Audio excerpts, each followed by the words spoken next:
Bonjour à tous, bienvenue dans votre émission Focus, deuxième jour de fête, deuxième émission et changement de baraque. Aujourd'hui, c'est Fred qui nous accueille dans sa demeure avec nos invités et on abordera d'autres thématiques autour de la ville de Saint-Laurent-du-Maroni. Mais juste avant, il s'en est passé des choses hier soir à la fête patronale. Je vous propose un petit récap. Allez, installez-vous, Focus, c'est maintenant.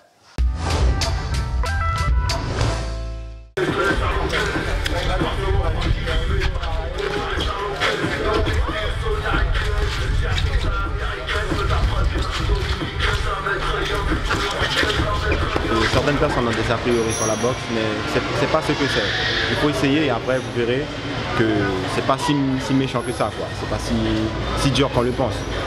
Mais c'est pas que frapper, il y a beaucoup de techniques aussi. J'invite tous les jeunes de Saint-Laurent-du-Maroni, pas que les jeunes, même les plus âgés, voilà, à venir participer, à venir s'entraîner avec nous au Cosma Boxing Club, c'est sur la route des Malgaches.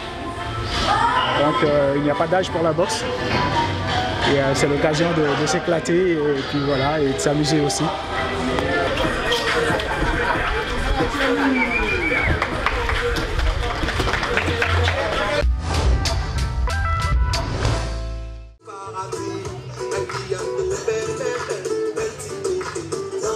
Numéro d'Ambré, Henri, qu'on applaudit bien fort.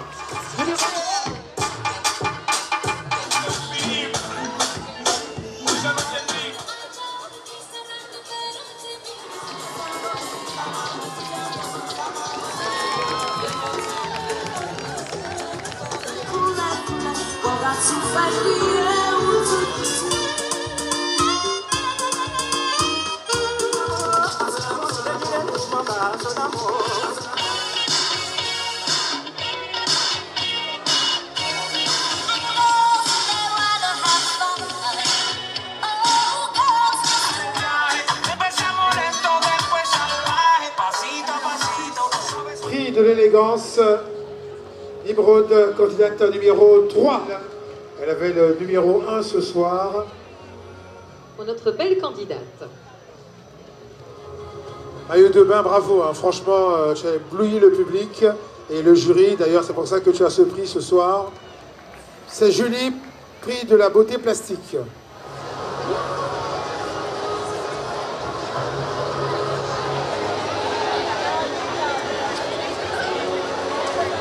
La Miss Saint-Laurent 2018 est Tracy Toupouti. Du bruit pour Tracy.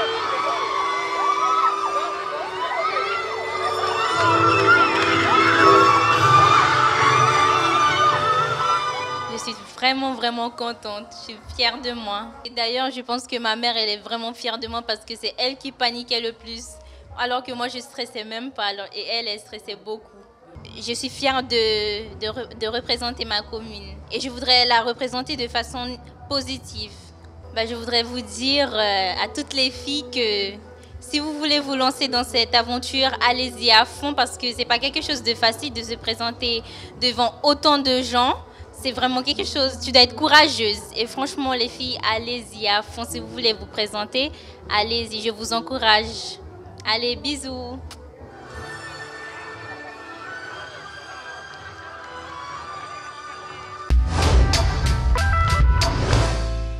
De retour et cette fois-ci sur le plateau avec mes invités. Messieurs, bonjour. Bonjour. Bonjour. Nous allons discuter un peu sur l'urbanisme à Saint-Laurent-du-Maroni, notamment dans le quartier de la Charbonnière. Je vous propose de regarder un reportage et on revient pour en discuter juste après. Le quartier de la Charbonnière est l'un des quartiers ciblés par le nouveau programme de renouvellement urbain lancé en 2017 et qui est dans la phase de consultation des riverains. La particularité de ce quartier est l'architecture des maisons en bardeaux datant de plus de 30 ans. Des châteaux, j'habite des sakatou ici. Machabi asambe upo moi tapu, daki bebe espace moi biga tapu. Dans mon bouma tim pacha saya ni kamba lok dans tout sujet na kiede. J'habite à nabe espace saya tapu. Voilà wa usufi tang ma akaba ile malgimi. Oh, akengi wantaki kanea situasi peta ya usuni na abu ambum situasi futani more afkengi bikaosu eleki furu a herbado eleki bena elek mota kijani wamboto ini aswabado eleki Il faut savoir qu'en fait, la Charbonnière, ça a été construit, pensé à une époque T. Et maintenant, il y a eu des mutations, il y a eu des générations qui ont passé dessus. Donc la mamie est là, le grand-père, tout le monde est là. En fait, du coup, l'habitat n'est plus adapté à une personne ou deux. Et là, à ce niveau, effectivement, on peut se demander, est-ce que c'est un habitat qui est extensible, qui peut être adapté? Après, il y a la question de l'insalubrité. Hein. Donc, c'est des projets construits en bois, donc il y a une durée de vie. Aujourd'hui, on est quand même à une quinzaine d'années, il faut qu'il faut plus de la Charbonnière. Donc l'idéal, c'était que si on était en copropriété, dans le principe de la vie en communauté, on devait avoir un process qui permet la revitalisation, la restauration progressive de ce quartier, mais ce qui n'est pas le cas. Au-delà des aspects d'urbanisme, d'utilité publique, ces habitations font partie de l'identité de la ville de Saint-Laurent. Et les habitants y sont attachés. Ils ont rénové, on fait si bakamo petit mais qui a commencé solide dans Dakar mais ça m'a bon ma football pour kaba des bâtiments ça quoi nga des bado il y a des filles mon luxe mon frais ma bâtiment asamaja mi de samaja yondo la c'est ya ko kaka po piscine il faut dire bado fi reste war mi ga famde ami ona ko bi kan wanta wan bon presi ma no tela to frojo pour na bado fu de takije o se kai na ja pocho ko ya mo ala tabibi de mba pare suma isa o de mo pu o koli wi de o pu ya bi kan ma takide woni ya de beksha ide takide mba pocho ko suma na mo impresi ada se viani. Je pense qu'il faudra aussi questionner la question du patrimoine, en fait, la valeur culturelle qui représente la Charbonnière au vu des habitants, au vu des Saint-Laurentins et aussi au vu des gens qui viennent ici. Pourquoi je viens à Saint-Laurent? Est-ce que c'est la Charbonnière qui m'attire ou pas? Et là, du coup, ça nous demandera de revoir un peu la transformation qu'on souhaiterait de ce quartier. Pour les habitants, l'enjeu du renouvellement urbain des Bardo est de rénover les espaces sans les dénaturer. Seront-ils entendus par le gouvernement français? Alors Lénaïque, tu as grandi à Saint-Laurent, comme je le disais dans l'introduction. Tu sais très bien que la Charbonnière, c'est un lieu incontournable à Saint-Laurent. Qu'est-ce que ça représente pour toi, le quartier de la Charbonnière, avant tout? Avant tout, déjà, j'ai grandi à Saint-Laurent-du-Maroni, mais j'ai habité à la Charbonnière. Jusqu'à présent, ma mère a une maison à la Charbonnière, là où j'ai grandi. Et donc la Charbonnière, ça représente un patrimoine identitaire pour nous, puisque c'est le premier endroit là où, lorsque un certain nombre de populations sont arrivées à Saint-Laurent-du-Maroni, venus du fleuve Maroni, ils sont arrivés, ils sont habités à Saint-Laurent. Donc il y a toute une histoire culturelle aussi, j'ai envie de dire, puisqu'il y a ce patrimoine artistique, parce qu'on parfois on retrouve beaucoup l'art timbé à la base on retrouvait ça sur les portes des bardeaux, mais bon, ils ont changé avec la modernisation, ces portes-là ont été remplacées. Mais je crois qu'il y a une véritable histoire dans ce quartier-là. Et justement, tu as grandi dans ce quartier. Est-ce que tu comprends les questionnements des habitants vis-à-vis de la dégradation des maisons? Absolument, il y a une dégradation parce que, comme ils l'ont dit, les matériaux utilisés, c'est du bois. Et ça fait un certain nombre d'années que ces maisons ont été construites. Il y a aussi la question de se dire que vivre à la Charbonnière, ou en tout cas avoir une maison individuelle, c'est mieux que de vivre dans des bâtiments, des immeubles, puisque bon, on a un confort, on peut avoir un jardin, on a plus d'espace pour que les enfants puissent jouer, s'amuser ensemble. Je crois qu'il y a plus de liens qui peuvent se tisser, se créer dans ces quartiers-là. Et donc, il est tout à fait normal qu'ils se préoccupent et qu'ils se demandent, mais est-ce que véritablement il y a une volonté des pouvoirs publics de vouloir améliorer leurs conditions de vie, puisque je crois qu'ils ont envie de rester là, mais de ne pas se dire que on va rénover, mais peut-être qu'on ne pourrait pas retourner. Et justement, est-ce que selon toi, il y a vraiment une volonté comment je pourrais dire ça, du pouvoir public, justement, de rénover sans faire partir les gens de la Charbonnière? Je crois que parfois il existe des subventions, il existe des moyens, mais parfois qui sont méconnus. Et donc on ne sait pas, on n'a pas toutes les informations, ce qui fait que parfois on arrive à ce stade-là. Mais je crois que progressivement et au fur et à mesure, il y aurait pu avoir un certain nombre d'interventions aussi de par les habitants même, de pouvoir mieux entretenir le bois. Et puis parfois c'est une question de moyens aussi. Mais j'espère et je crois et je ne doute pas en tout cas que de la volonté ou en tout cas des moyens ou des subventions qui puissent exister pour améliorer ces habitats.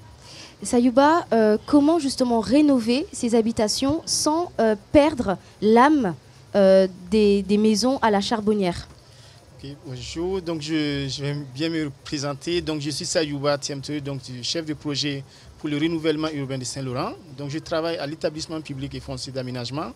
Donc nous sommes en charge d'accompagner la ville dans l'ingénierie justement sur ce projet de renouvellement urbain. Donc l'objet en fait effectivement pour la Charbonnière, c'est déjà de comprendre en fait les modes d'intervention. Donc comme vous l'avez dit, donc actuellement nous avons fait une phase initiale où on a pu rapprocher les populations. Donc justement pour essayer de comprendre qu'est-ce qui est important pour à la Charbonnière. Donc on a bien compris qu'en fait il y avait la question quand même d'un lieu de vie sur lequel les gens s'y tiennent. Voilà. Et après il y a des questions qui sont de l'ordre des commodités. On voit bien que les habitants ne sont plus adaptés. Donc il y a un monsieur qui parlait tout à l'heure de j'ai l'impression de vivre dans une pirogue. Donc en fait l'objet du renouvellement c'est le renouveau en fait. Le renouveau c'est apporter du sang frais, apporter de la nouveauté sur quelque chose qui existe déjà. Et pour cela en fait actuellement l'approche qu'on essaie de faire nous, ben justement c'est travailler en fait dans quelque chose qu'on appellerait plutôt de la co-construction avec les habitants, ce qui nous semble très très important. Mais après, il y a tout un travail sur lequel l'ingénierie doit s'appuyer. Donc vous voyez bien que quand la Charbonnière, on peut se poser des questions basiques sur la question du réseau, par exemple. Tout ce qui est réseau, voirie, assainissement, c'est des choses qui sont de l'ordre de l'invariant, sur lequel on ne peut pas... il faut absolument mettre les choses aux normes.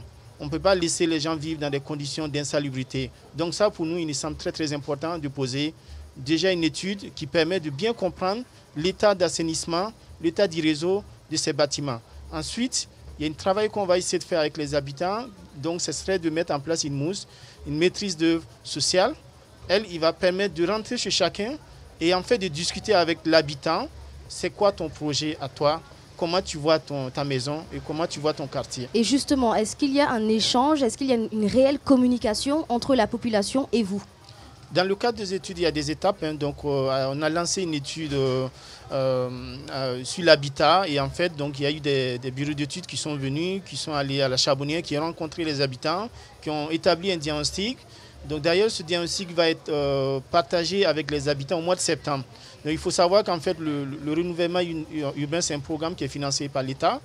Donc, dans lequel l'ANRU, en fait, vient souvent nous accompagner pour une mission. Donc il y a une mission opératoire qui va se dérouler en septembre sur laquelle nous allons partager le diagnostic qui a été fait par les bureaux d'études, pour partager avec les habitants pour avoir des retours. Donc au-delà de ça, la ville aussi a mis en place des médiateurs, comme vous le savez. Donc ces médiateurs ont pour rôle d'aller à la rencontre des habitants et d'essayer de récolter les besoins que les habitants expriment. Et ce travail est en train de se faire.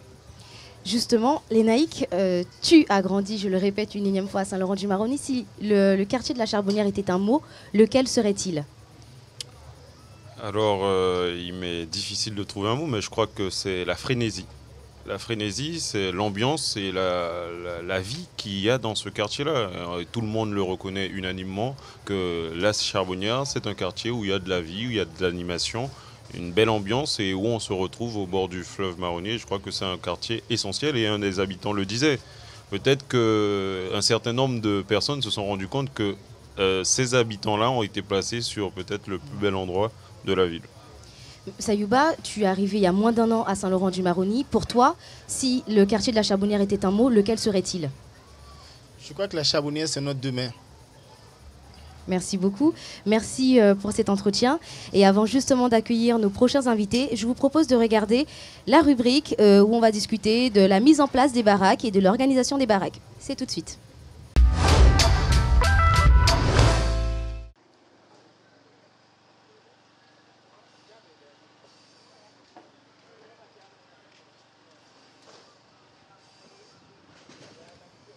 We abarak fui anewo wa itaki kaba afui ala shuti patu enya barak fumi yabi imo shuti masusa reis a masusa alishi a geliwang we yabi shuti bami we yabi chaumen mokshale isi nasi au yabi bigi meti sowel piki meti dus na alles yabi fanodu o yabi ya da we yabi a voorgerechte taki na asani dio nyanfoshi baya ba mi fi nyan sur place o ya bi saté bakabana lumpia fo futu fo kita lo chifo na la sani baka wash ala de sani wabi afingi sine isita ya supu giti bana supu shuti kasaba supu pinaba afu de ala sai wani fi wani nyau kanishi nyanyang photo nenge nyanyang guyan nyanyang afi kona barak numéro 1 et fi wani tu ye bastel wande ya fe shitaki tamana sande wanyang teikon adegi astampu so tala sele wakiti yo detin ke fayo kumuta osukawi aso shido ya so wakiti.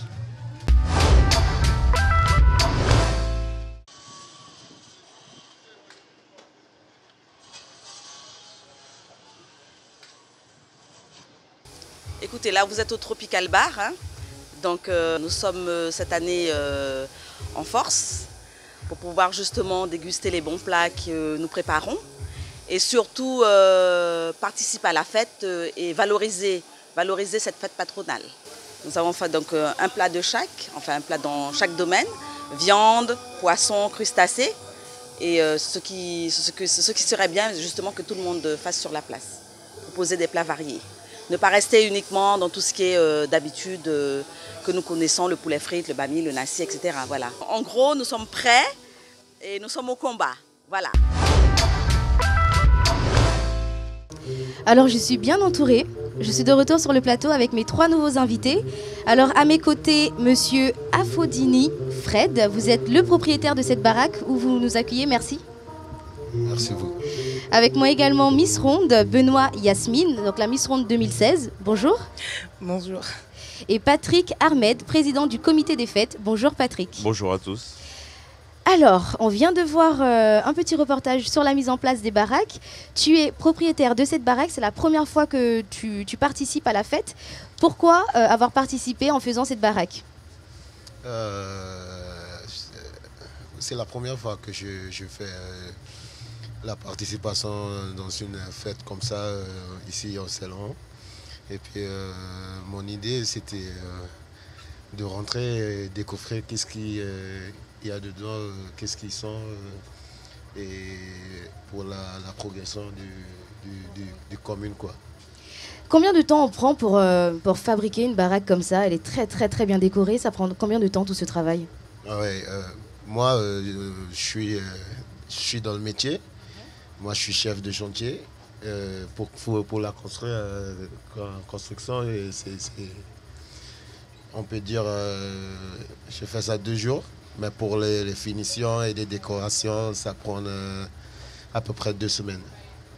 Donc en fait, la préparation de la fête avec les baraques commence bien en amont, avant justement l'ouverture de cette fête. Oui. Patrick, dis-moi, on parle d'organisation. Combien de temps on prend pour organiser la fête patronale? Alors il faut savoir que nous, le comité des fêtes, on est à pied d'œuvre depuis le mois d'avril. Donc on fait avril, mai, juin, juillet. Donc on va dire grosso modo 5 mois, puisque bon, y a toute une préparation, puisque après, il y a déjà la vente des baraques qui se fait 2 semaines ou même voire 3 semaines avant la fête. Et ensuite, après, on a toute la programmation des différents artistes à gérer, à bloquer les artistes, etc. Donc voilà. Comment se passe justement la vente des baraques? Est-ce qu'il y a une sélection qui est faite en amont? Est-ce que justement c'est sur la base du volontariat? Alors déjà c'est la base de volontariat. Ensuite c'est une vente aux enchères. Donc voilà, c'est-à-dire que vente aux enchères, c'est le plus fort qui l'emporte. Cette année, bon, lui il est arrivé à la bonne année où il n'y avait pas eu trop d'enchères. Donc voilà, donc il a eu sa baraque on va dire à bon prix. Mais bon, voilà, pour sa première participation quand même, il va savoir le boulot qu'il y a. Puisque voilà, c'est-à-dire que nous, le comité aussi, on met en place le concours des plus belles baraques, que intérieur que extérieur. Donc tout à l'heure, la commission va passer, la commission, ils vont délibérer. Et donc après, les baraques seront récompensées, etc. Voilà. Et est-ce que le comité justement est fier lorsque la mise en place est terminée, lorsque les baraques sont aussi belles? Est-ce qu'il y a une fierté justement par rapport à ça? C'est ce qui fait la fierté, hein, non seulement du comité, mais vraiment de de la ville de Saint-Laurent. C'est-à-dire que voilà, on garde vraiment cette tradition, c'est-à-dire qu'on regarde dans les autres communes, maintenant ce sont des tentes, alors que Saint-Laurent a toujours gardé sa tradition de monter les baraques, que intérieures que extérieures. Yasmine, alors tu as été Miss Ronde en 2016. Pourquoi te présenter à une élection comme celle-là? Eh bien, tout d'abord, ça faisait déjà quelques années que je venais à la fête patronale et je voyais cette élection. Et ça m'a toujours captivée. Et j'ai toujours voulu participer à l'élection de Miss Ronde. Déjà, d'une part, car je m'assume complètement. Et ensuite, c'était aussi pour me prouver personnellement que j'étais capable de faire autre chose que de la danse, parce que j'aime beaucoup danser. Et voilà, c'est aussi une fierté de représenter sa commune, d'être Miss Ronde Saint-Laurent et de passer partout en Guyane et de dire voilà, je suis la Miss Ronde Saint-Laurent du Maroni. Et justement, comment réagit le public par rapport à ce titre? Ils sont les gens, ils sont très contents. Déjà, en me voyant déjà être fière de moi-même et de mon titre, les gens ils sont contents et voilà. Qu'est-ce qui différencie justement l'élection de la Miss Saint-Laurent et l'élection de Miss Ronde? Est-ce que pour toi, il y a une différence qui est palpable et qui est importante? Oui, je trouve qu'il y a une différence. C'est que à l'élection de Miss Ronde, on a une petite liberté, enfin, en ce qui concerne la partie activité lors de l'élection. Et là, on peut plus se lâcher et tout, et voilà, pour vraiment captiver le public et pour montrer. Voilà. Ok, je vous propose de regarder un reportage justement sur le Maroni Park, et ensuite on revient pour en discuter juste après.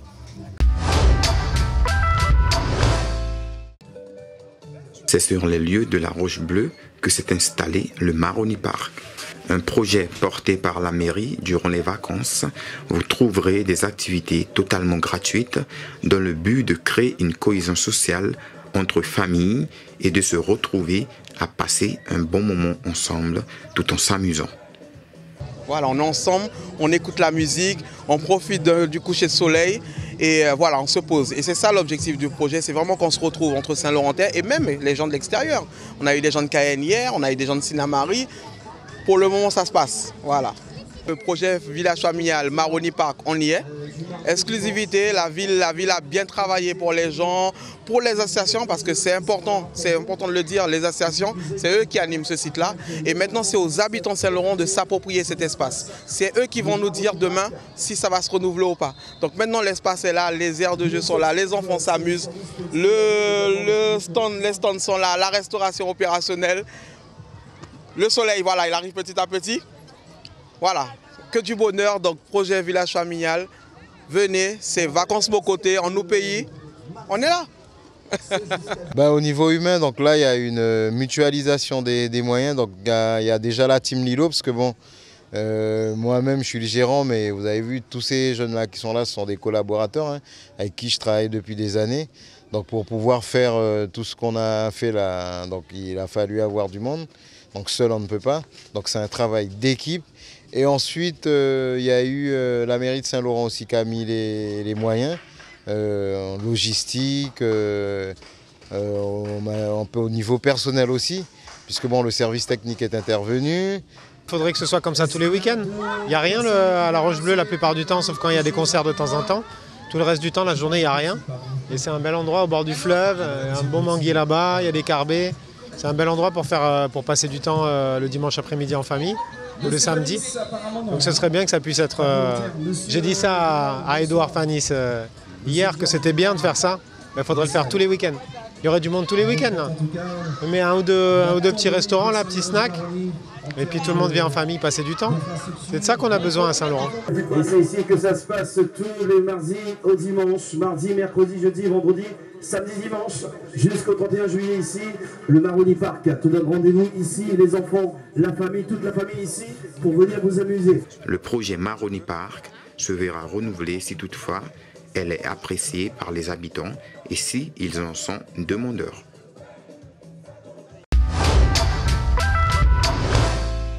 Alors, est-ce que vous avez été justement faire un petit tour au Maroni Park pendant les vacances d'été? Alors moi, si, puisque le comité en était en partenariat aussi quand même pour faire venir les Miss, puisque les Miss, elles ont fait la plupart de leur shooting photo là-bas. Les Misters aussi, donc on a même été s'amuser pour décompresser lors de toutes ces préparations de la fête patronale. Et vous? Moi, non, je suis tellement occupé. Là que je sors du travail, c'est déjà tard. Mais est-ce que tu en avais entendu parler? Est-ce que tu connaissais son existence? Ouais, j'ai passé plusieurs fois là-bas, mais j'ai pas eu le temps de rentrer pour regarder qu'est-ce qui se passe là-bas. D'accord. Je suis pas passé. Alors oui, je suis allée là-bas, par curiosité déjà, parce que j'ai entendu parler du Maroni Park. Et donc j'ai été faire un tour avec mes petits cousins. Et franchement, c'est une très très très bonne initiative de la commune d'avoir mis ce parc. Car déjà, il n'y a pas grand-chose à Saint-Laurent pour les jeunes et tout. Et là, franchement, cette année, rien à dire. Et est-ce que selon toi, c'est quelque chose qu'il faudrait renouveler ou même inventer d'autres concepts autour de cette thématique ou pas? Selon moi, c'est quelque chose qui doit rester quotidiennement. Hein, parce que je suis passée plusieurs fois et tout. Et durant les vacances, c'était blindé. Et je sais que même en période scolaire, pendant les week-ends, ça aurait été bien pour les jeunes et tout. Voilà. Donc du coup, Patrick, selon toi, est-ce que le public justement a répondu présent? Est-ce qu'il a été, est-ce qu'il a aimé justement ce dispositif? Mais il faut savoir que effectivement, ils ont vraiment aimé, puisque normalement, ça devait s'arrêter le 31 juillet. Et ils ont vraiment prolongé jusqu'au 25 août. Donc ça veut dire que ça a été vraiment une forte demande. Et là, les jeunes, ils ont pu s'occuper. Bon, c'est vrai qu'on dit les jeunes, mais bon, des fois, on oublie un petit peu les adolescents quand même. Donc je pense que refaire la même formule, mais en mettant vraiment plus d'attractions pour encore plus, on va dire, les adolescents. En tant que Miss Ronde, en tant que citoyenne, en tant que juste que jeune, pour toi, qu'est-ce que ça représente d'être Saint-Laurentaise? Alors déjà, c'est une fierté d'être Saint-Laurentaise. Et c'est aussi un mélange de culture, d'ethnie. Parce qu'à Saint-Laurent, on est assez nombreux au niveau culturel. Et personnellement, c'est vraiment, je sais pas, je suis tellement fière d'être Saint-Laurentaise que partout où je vais, je fais vraiment cette publicité. Venez à Saint-Laurent, il y a plein de choses et tout. Et voilà. C'est une ville qui doit grandir et qui doit évoluer, selon toi? Ah oui. Qui va évoluer pour toi? Elle est en train d'évoluer. Elle prend son temps, mais voilà. Et pour toi, Fred, qu'est-ce que ça représente pour toi d'être Saint-Laurentais? Ça me représente beaucoup de choses pour moi. Et j'ai rien à dire parce que moi, je suis grandi au Suriname. Je suis né au Suriname. Et il y a quelques années que je suis là. J'ai fait la famille ici, mais je n'ai pas passé l'école ici. Mais j'apprends pas à parler français dans les sentiers parce que après 8 mois, je deviens chef de sentier. Puis j'apprends là-bas le français un peu. Tu vois que je ne parle pas très bien, mais... Et justement, est-ce qu'il fait bon vivre fait bon vivre à Saint-Laurent? Sinon, ça ne m'intéresse pas pour parler français, pour faire des trucs, prendre des baraques et faire la fête. Tout à fait. Ça m'intéresse beaucoup. Tout à fait, c'est super. Justement, les habitants de Saint-Laurent aussi ont répondu à cette question et je vous propose d'écouter leurs réponses dans la rubrique Paroles des citoyens. Que représentent les fêtes patronales selon vous? Selon moi, aujourd'hui, je vais dire que ça ne représente plus rien parce que dans le temps, ça représentait quand même l'esprit de la ville quand j'étais plus jeune. C'était un moment de convivialité pour se retrouver. On se retrouvait entre amis, entre familles. On partageait un moment, mais aujourd'hui, ça n'a plus rien à voir au fait. C'est plutôt m'as-tu vu? C'est ça, et puis moi je trouve dommage. Et maintenant ça va faire une dizaine d'années que j'y ai plus mis les pieds, parce qu'honnêtement je ne retrouve plus ce que je retrouvais avant, au fait, tout simplement. Mes filles, moi je demain mais qu'en fait guider ça moi. We no asande na wambusani gi ala de yongo wang ay nya konde ini. Bika ke fala fait selon jape. Ta gide yongo wang e fude na yoli ngide a de wambusani. Diriez-vous que vous êtes une vraie Saint-Laurentais? Oui, parce que je suis née ici. Je connais ici, j'ai vécu ici, j'ai grandi ici. Bon, je suis partie pour les études pendant quelques années, mais la preuve, je suis là, je suis revenue et du coup, oui, pour moi, oui.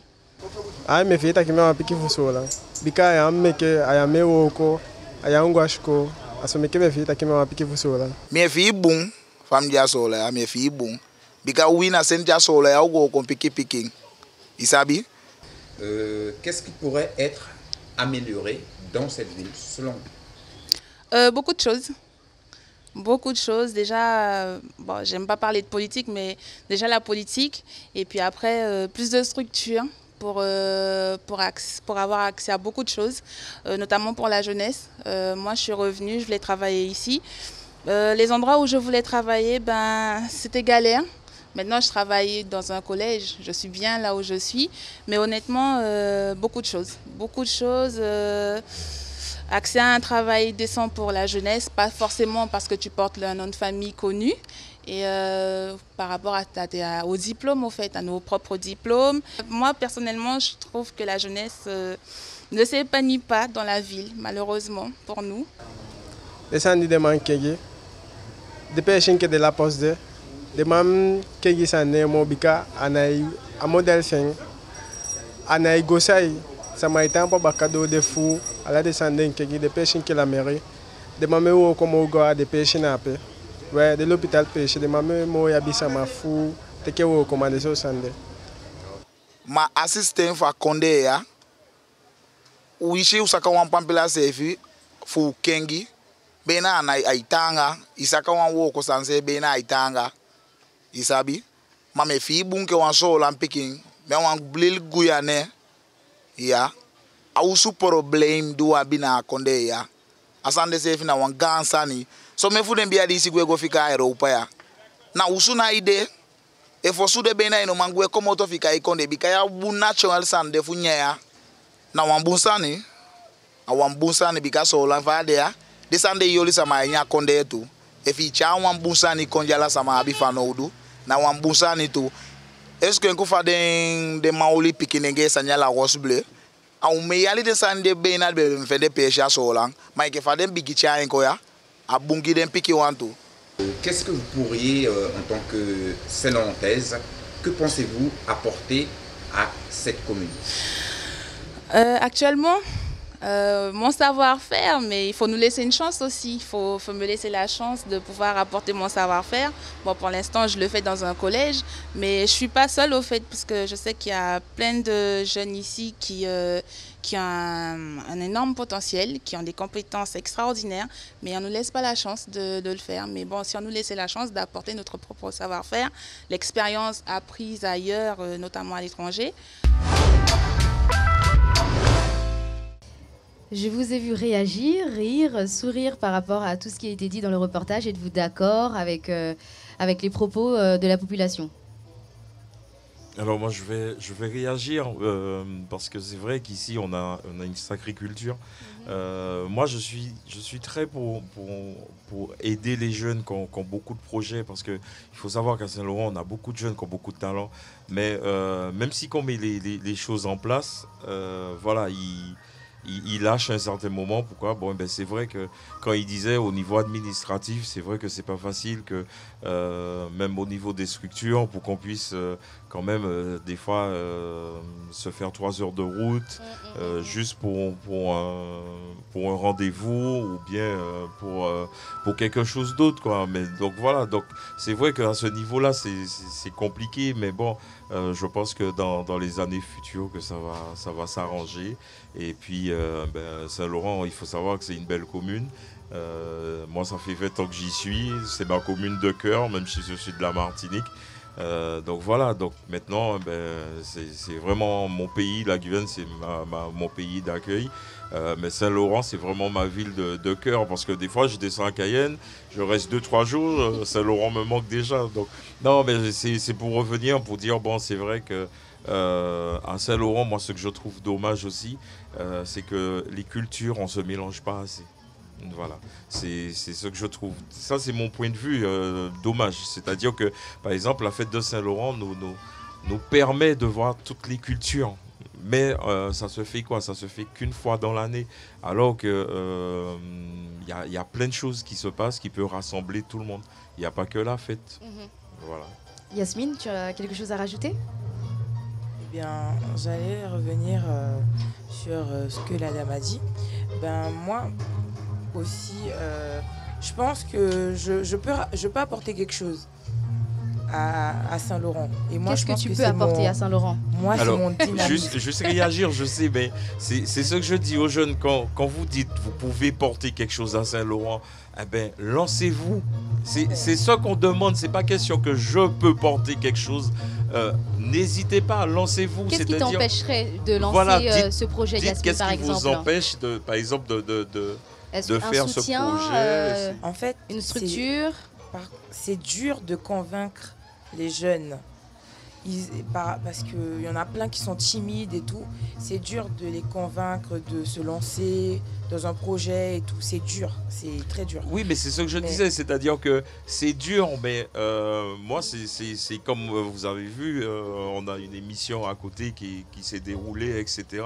Mais il y a plein de choses, c'est-à-dire que même si, mais il faut toujours, même s'ils sont timides, etc., parce qu'on prend le cas des Miss, on prend le cas des Misters, etc., c'est vraiment pas facile. Par exemple, Mister, cette année, bon, sans trop dévoiler tous les trucs, c'est-à-dire qu'on est dans la fédération Mister Ambassadeur de France, donc ils ont un passage en boxeur. Donc c'est vrai que j'ai trouvé beaucoup de candidats, mais une fois qu'ils ont entendu le passage en tenue boxeur, ils se sont retirés tout de suite. Ils ont dit ah pas moi, machin, etc. Non, mais c'est juste pour prouver que les jeunes, ils veulent vraiment pas sauter le pas, vraiment pas. C'est-à-dire que dès qu'il y a un blocage, ben voilà, je me retire au lieu d'avancer. Voilà, c'est ce que je trouve dommage. Et comme je dis à Saint-Laurent, nos jeunes, moi, tant qu'on dit qu'on peut apporter, il faut apporter à Saint-Laurent. Même si on soit timide, qu'on ne soit pas timide, que ça soit le problème ou l'obstacle qu'on rencontre sur notre projet, je pense qu'il faut continuer. Voilà. Merci beaucoup Patrick, merci Yasmine et merci Fred pour cet entretien. Ma dernière question, si la fête de Saint-Laurent était un mot, lequel serait-il? Eh ben, ça sera juste convivialité, bonheur. Et c'est vraiment un moment de partage pendant ces 3 jours ou 4 jours. Bon, ça dépend comment la date tombe le 10 août, mais vraiment c'est convivial, voilà, on va dire ça. Yasmine? Ben, pour moi, c'est le mot partage. Partage avec toutes les choses qu'on peut découvrir lors de ces jours et tout. Donc voilà, moi c'est vraiment le mot partage et tout. Partager aussi un moment de convivialité avec la famille, les amis, et voilà. D'accord. Et Fred? Oui. Moi, j'ai déjà beaucoup de choses pour la fête. J'ai beaucoup de manger traditionnel, des plats traditionnels, beaucoup de trucs. Donc je suis dedans. Ouais. Je suis dedans. Ouais. Avant de nous quitter, je vous propose en fait tout de suite d'écouter l'agenda pour demain. Alors à 7h, on va commencer avec le bal trap. De 15h à 21h, il y a le concours Iron King 2018. De 15h à 18h, le jeu d'antan. À 20h, le concours de Mister Saint-Laurent dont parlait Patrick. Et puis à minuit, bien évidemment, on n'oublie pas le bal populaire. Et puis ce sera la dernière soirée de la fête de Saint-Laurent. On se retrouvera l'année prochaine. Alors, tu as quelque chose à rajouter? Juste dire que demain après-midi, il y a les jeux d'antan des enfants, mais il y a la dictée du comité aussi. D'accord. Voilà. Donc c'est-à-dire que c'est pour tout le public. Ok. Donc ça fait 3 ans qu'on a mis ça en place, la dictée du comité. Et donc, ça marche bien? Ça marche bien. Voilà. Ça Et marche tout le monde super peut bien. venir? Tout le monde peut venir dès qu'ils se sentent capables. C'est une dictée en français ou en créole? En français. D'accord, en parfait. Français. On va pas. Après, dans les années prochaines, on va essayer de mettre en créole, dans toutes les langues, mais pour le moment, ça sera en français. Donc voilà. Ben super, merci beaucoup Patrick, merci à vous. Et quant à nous, chers internautes, je vous donne rendez-vous demain pour une nouvelle émission de Focus. Merci.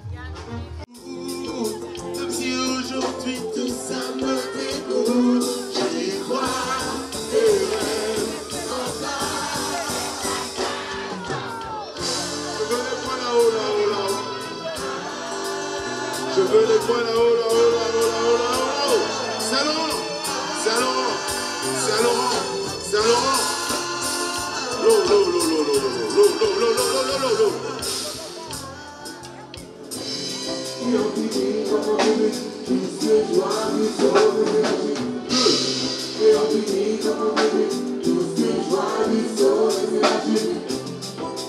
day,